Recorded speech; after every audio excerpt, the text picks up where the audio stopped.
Ok. Ouais, mais il ne me dit pas qu'il J'ai là. Hein. Bonjour et bienvenue dans ce nouvel épisode de l'Almanach des Faits Célestes, l'actualité astronomique pour la période du 9 au 16 avril 2022, la deuxième phase de la première lune de printemps. Nous allons donc du premier quartier, le 9 avril, à la pleine lune, le 16.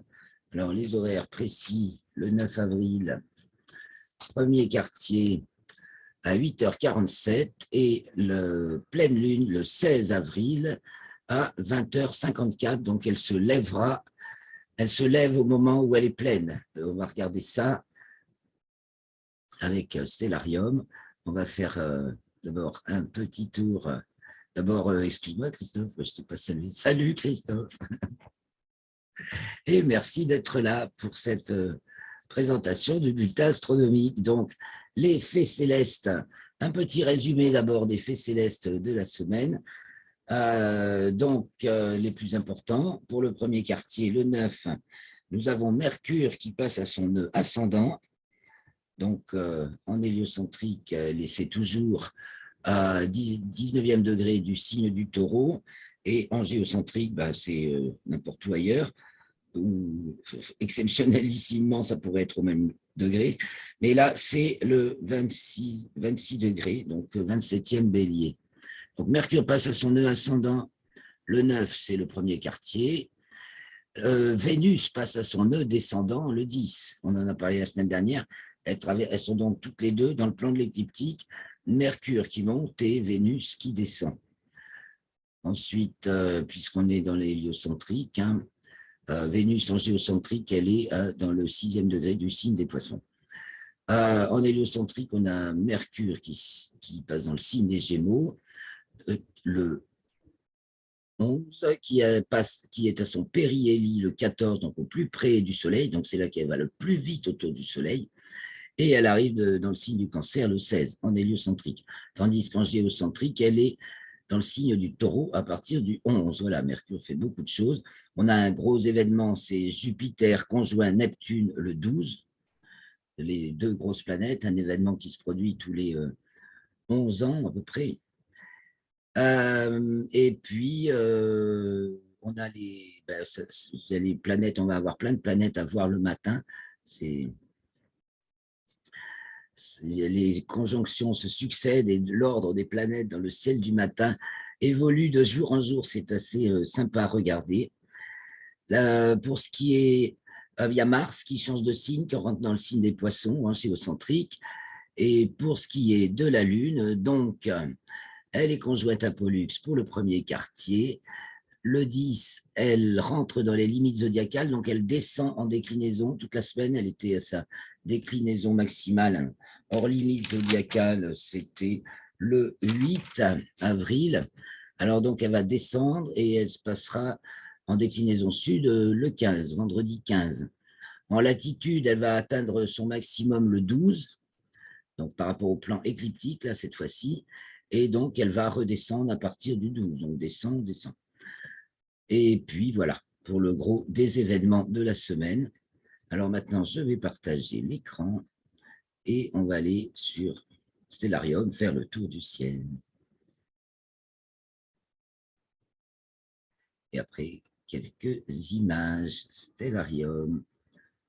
Voilà, donc le 9, le jour du premier quartier, qui, je vous le rappelle, a lieu à 8h47. Il est dans le signe du Cancer, devant la Lune est dans le signe du Cancer devant la constellation des Gémeaux. Et donc, le soir du 9 avril, le soleil se couche chez moi à 20h30. Donc, nous voilà au coucher du soleil. Et nous allons partir pour explorer la nuit. D'abord, alors, on va prendre un peu, on va avancer. Le soleil se couche, donc il descend sous l'horizon. Les premières étoiles qu'on voit apparaître du côté de l'ouest, eh bien, on a Aldébaran, Orion. Et vous voyez, il y a Uranus là qui va se coucher. Maintenant, c'est fini. On ne voit plus Uranus. Elle va être conjointe au soleil le 5 mai. Donc, chaque jour, le soleil se rapproche d'Uranus.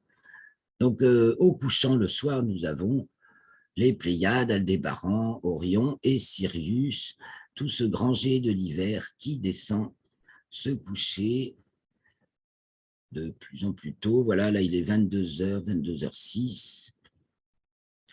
Au-dessus, on a les Gémeaux. Alors, on va tourner un petit peu. On va voir qu'est-ce qu'il y a en début de nuit, comme ça, du côté du sud. Ici, c'est Procyon du petit chien. Je fais un petit coup les constellations. On voit les formes. Alors, non. Après, ça fait très chargé. Puis, dans le ciel, les dessins, ils n'y sont pas. On peut les faire avec ses yeux. Je réduis un peu parce qu'on voit qu'au-dessus d'Orient, nous avons les Gémeaux. Et comme c'est le 9, sur le premier quartier, il y a la Lune, le premier quartier de Lune, est conjoint à l'étoile Pollux. Ah, j'ai oublié d'enlever la surcharge d'informations.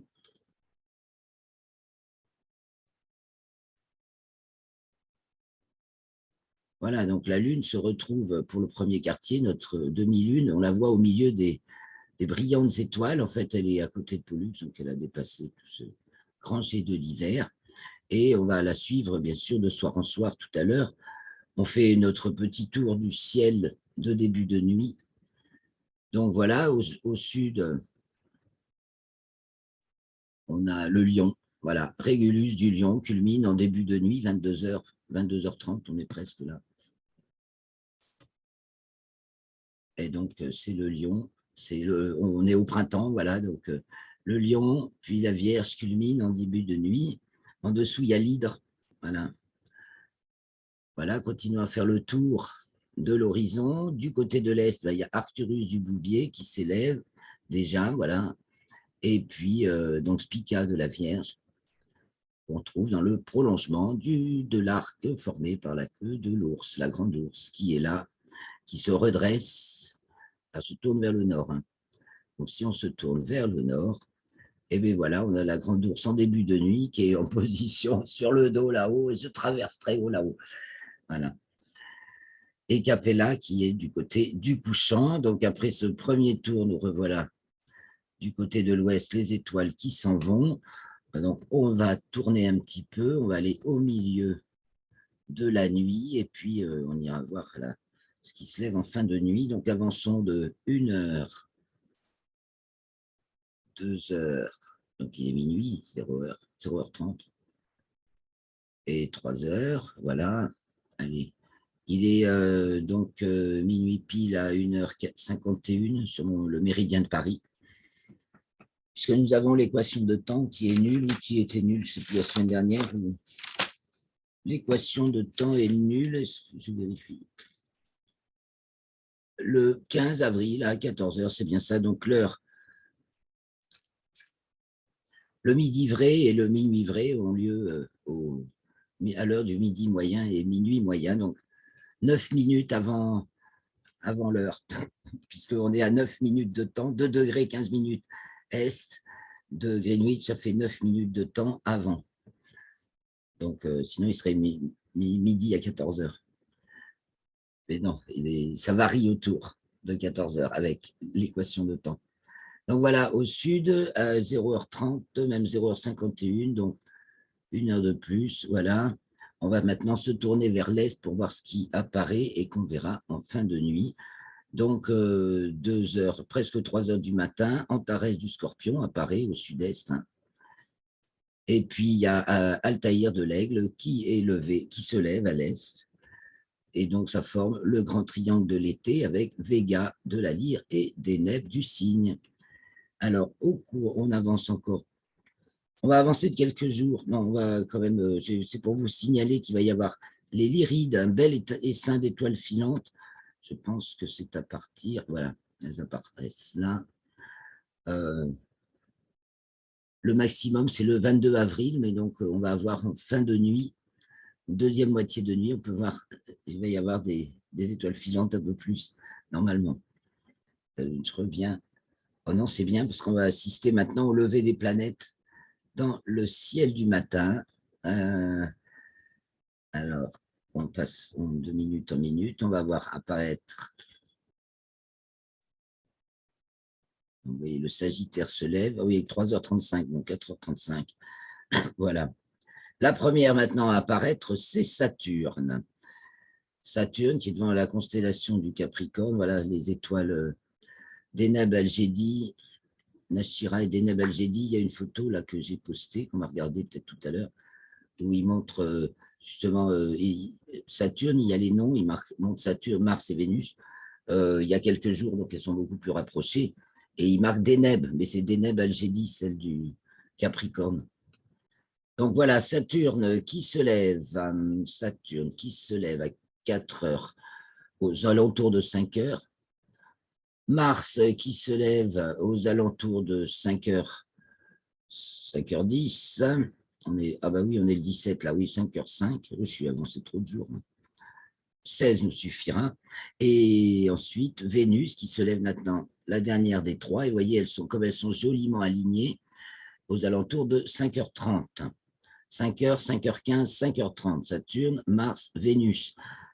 Donc Mars est dans le Verseau, Vénus aussi, Saturne devant le Capricorne. Alors on attend encore un petit peu, puis il y a Jupiter dans l'alignement maintenant. Alors qui commence, on doit pouvoir commencer à la voir avec des jumelles, et elle se lève aux alentours de 6 heures.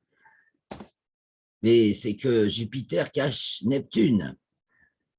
Que le 14, le 12, Jupiter double Neptune. Là, Neptune est là, voilà. Donc, invisible, elle ne sera pas visible avant le mois de juillet, Neptune. Mais néanmoins, on sait que Jupiter vient de la doubler. Alors, reculons de quelques jours, car ici, nous sommes le 16. Donc, le 15, ah oui, j'enlève le sol. On va les regarder hors sol. Le 15, c'est pour voir l'avancée de Jupiter. Le 14, le 13, le 12. Vous voyez, elles sont conjointes ce jour-là. Donc, si je remonte le 9, le 11, le 10, le 9. Donc, au cours de la semaine, Jupiter par rapport à Neptune fait ça. Et donc, elle double Neptune. Donc, on a un alignement de 5 planètes, le 16 au matin.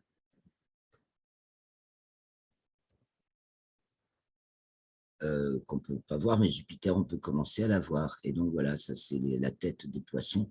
Alors, celle qui brille le plus fort, bien sûr, c'est Vénus.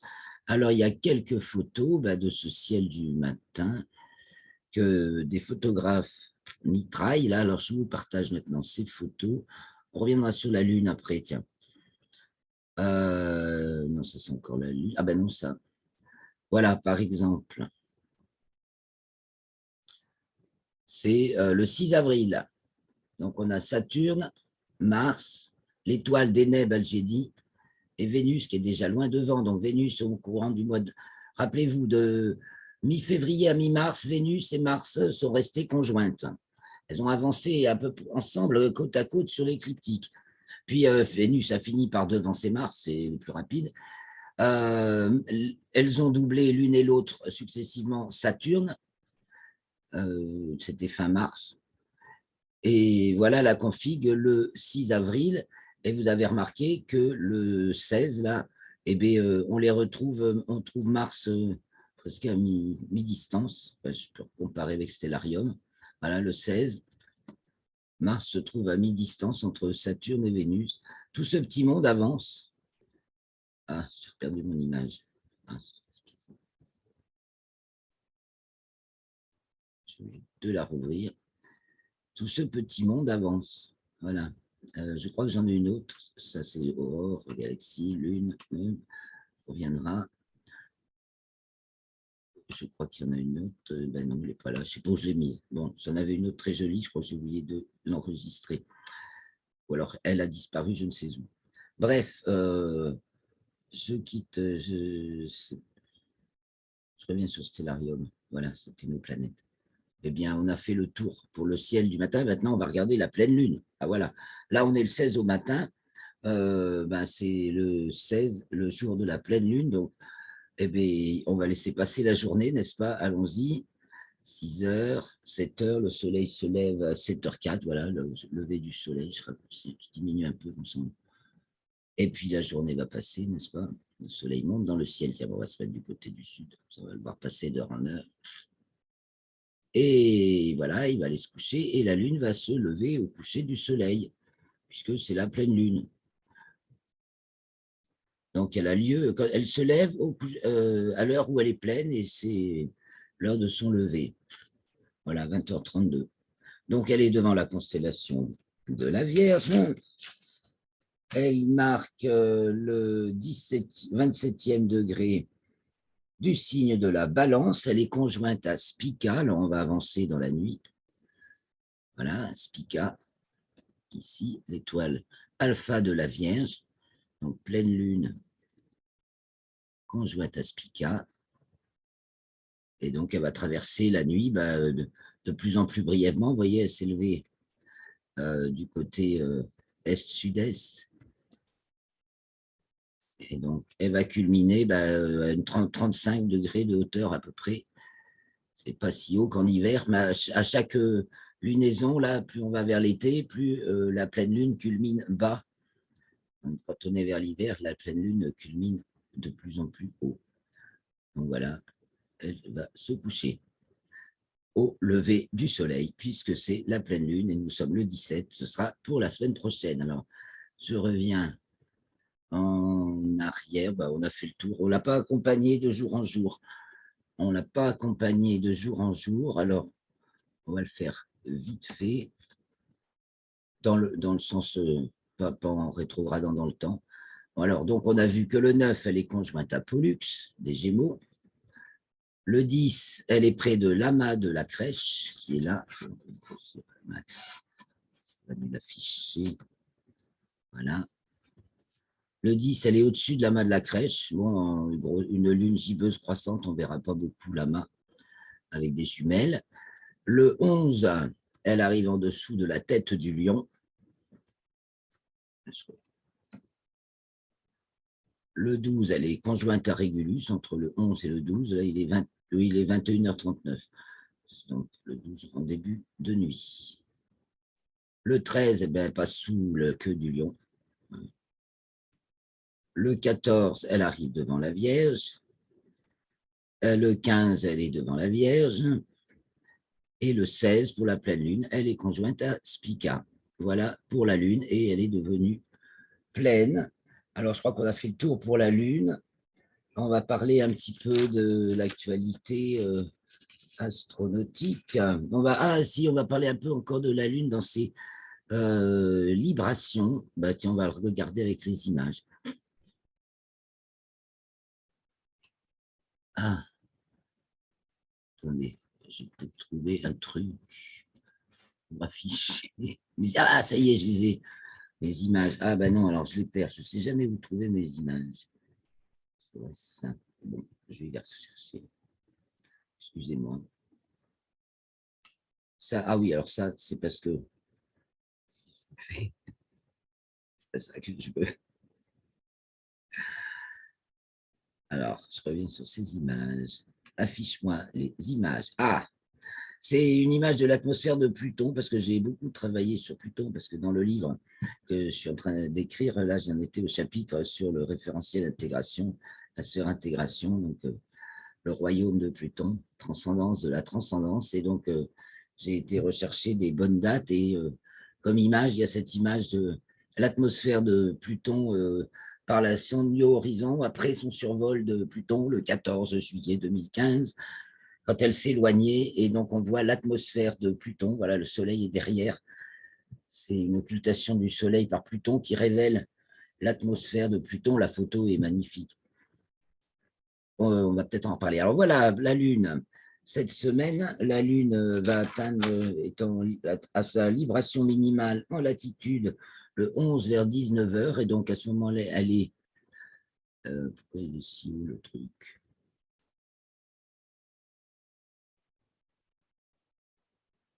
Il y a des mystères. C'est ça, mon image, elle est moche, elle est ratée. Ah, ou pas trop, parce que ça, elle est gibbeuse croissante si je zoome sur Logo Montanus, justement. Donc, si vous prenez des jumelles, des bonnes jumelles, ou au télescope, bien sûr, faites gaffe, parce que ça renverse l'image au télescope. Donc, ça, ce sera en haut. Ce qui est en haut à gauche, en bas à gauche, ce sera en haut à droite. Et donc, mais il faut se repérer en repérant les différentes formes. Et donc, on voit le lever du soleil sur la Lune, qui fait des ombres sur ce cratère. C'est le moment de l'admirer.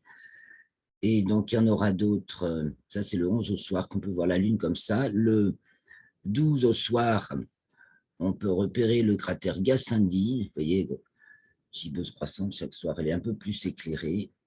Et le 13 au soir, on peut repérer les deux cratères Hérodote et Aristarque qui sont bien caractéristiques. Et donc, sur les bons moments pour voir les différents reliefs lunaires, c'est au moment où ils sont près du terminateur, donc cette ligne entre le jour se lève, là en ce moment, quand on est en lune croissante, entre nouvelle et pleine lune, on voit le jour qui se lève sur la lune. Donc de jour en jour, il y a plus de lune éclairée, donc plus de relief éclairé. Donc voilà, si vous prenez un petit instrument et que vous observez la lune cette semaine, des petits repères au-dessus de l'océan des tempêtes, Oceanus Procellarum, ça veut dire l'océan des tempêtes, c'est la plus grosse tache sombre qu'on voit sur la lune. Hop, alors on a vu Vénus. Ah, une aurore polaire, parce qu'il y a énormément d'activité solaire. Il y a beaucoup d'éjections de masse coronale, mais elles ne vont pas vers la Terre, là, celle qu'il y a eu cette semaine. Mais il y a toujours de magnifiques aurores polaires. Donc ça, c'est en Islande. Là, j'ai relevé. Ah non, je peux pas regarder là. Oui, ça c'est bon. L'aurore polaire en Islande. Les galaxies de Bode, M81 et M82, que nous on montre souvent au télescope, c'est amusant parce qu'on arrive à tenir les deux dans le même champ du télescope, et donc une très jolie photo que j'ai sélectionnée pour vous. La lune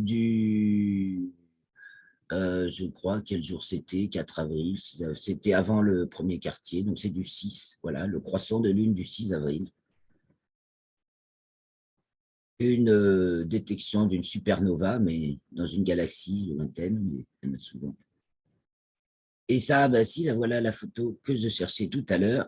Ça, c'est toujours Vénus, Mars et Saturne. Alors, il faut que je publie là. Sur l'écran, sur l'article, on pourra les grossir, qui sont conjointes. Là, c'était le jour de la conjonction Mars-Saturne, donc c'était le 6. Donc, on voit deux petits points là, et Vénus, plus le cône de la lumière zodiacale et les lueurs de l'aube. Et tout ça, c'est pris de l'observatoire de la Silla au Chili. Et voilà pour les images. Donc, je reviens vers nous. On va traiter un petit peu des infos. Il y a voilà, les news que j'ai réussi à recueillir de la semaine. Donc, des nouvelles de la Station spatiale internationale. Alors, il y a une photo hallucinante de prise de la Terre, de la station, avec deux astronautes sortis dans l'espace, qu'on peut bien distinguer. C'est que le photographe, il y a un des deux qui est son pote, et donc il s'est vraiment mis, il s'est donné toutes les chances pour pouvoir réussir une telle photo. Parce que, bonjour la définition. Alors ensuite, par rapport à l'ISS, ben, ça, au niveau de la Russie, plutôt ça sent le roussi. Parce que là maintenant, jusqu'à présent, bon, dans ce qui se passe dans l'ISS, il n'y a pas c'est pas affecté par l'histoire de la guerre, mais pour la suite, ça pourrait, ça commence à dégénérer. Donc la Russie pourrait décider de suspendre sa participation dans le programme de l'ISS. Donc elle a beaucoup, sa participation, si elle enlève sa participation, il n'y a plus d'ISS en fait, parce que c'est grâce au parti russe on peut remonter régulièrement la station, parce que sinon elle descendrait vers la Terre, il faut la remonter quand même de temps en temps. Et donc, ça rigole pas du côté de Roscosmos, qui tant que les pays occidentaux ne veulent pas lever leurs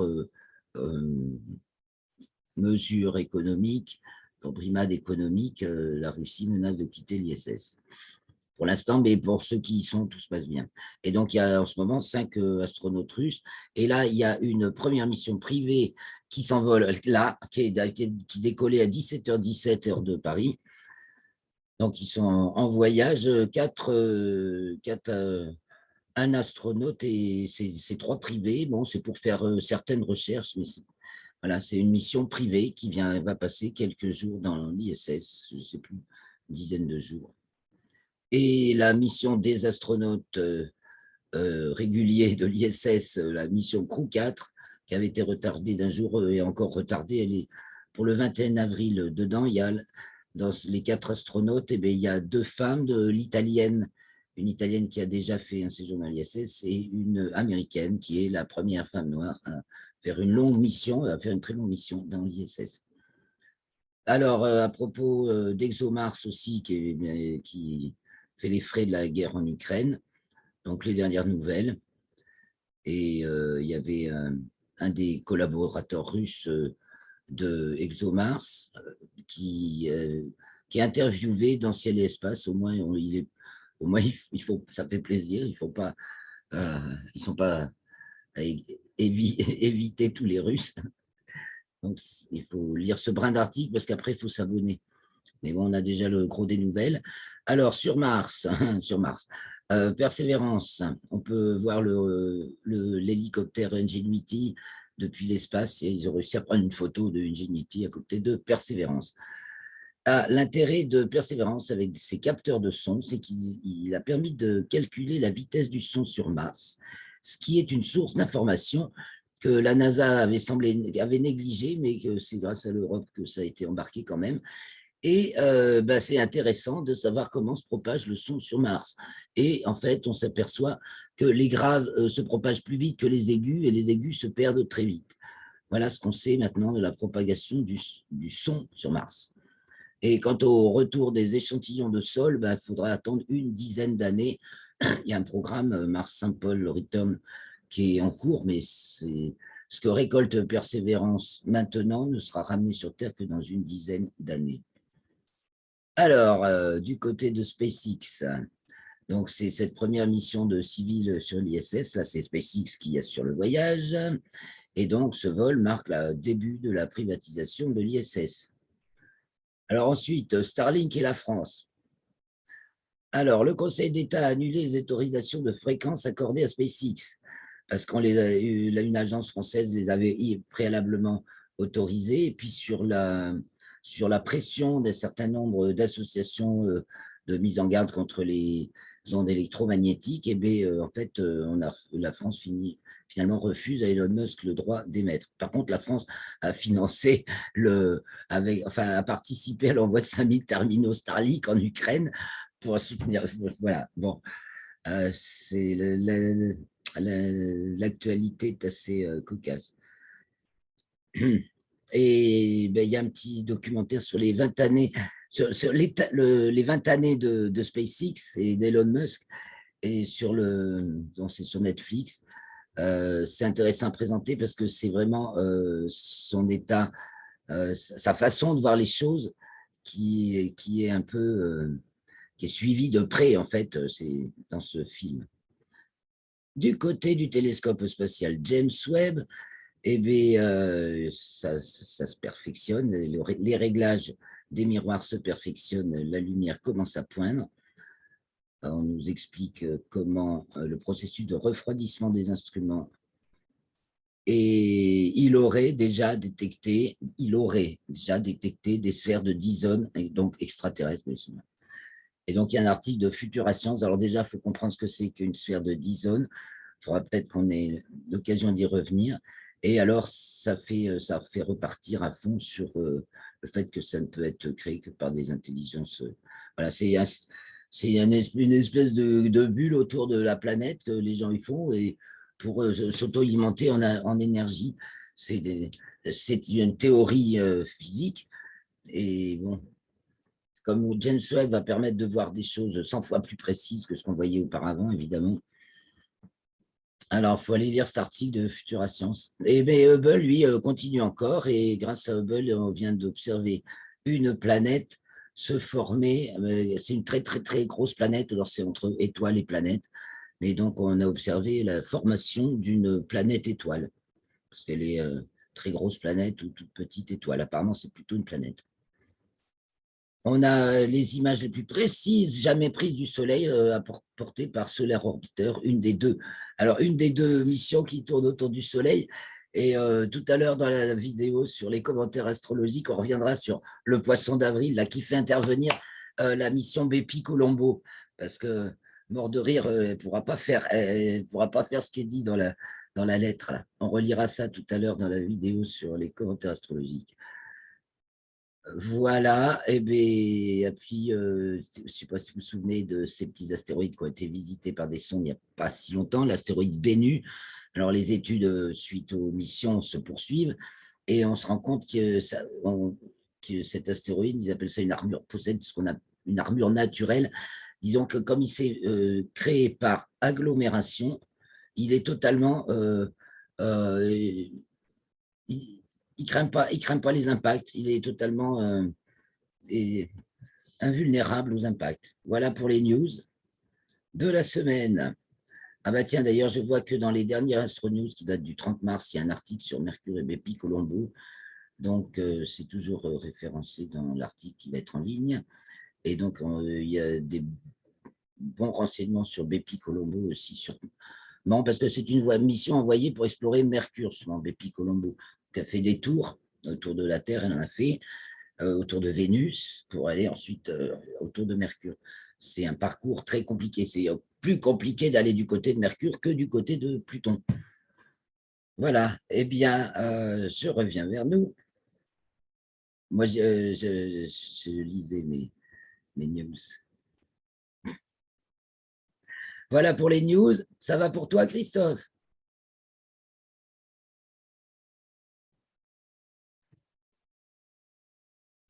On se dit à très vite pour les commentaires astrologiques. Je vous souhaite une bonne semaine. Donc, suivez la lune là, de soir en soir. Elle va éclairer nos chemins. Et si vous pouvez profiter, parce que le temps est un peu difficile, mais de l'admirer le soir de la pleine lune à son lever, ou le lendemain matin à son coucher, aux côtés de l'étoile Spica. Je vous souhaite une très bonne semaine astronomique. Merci beaucoup et à très vite.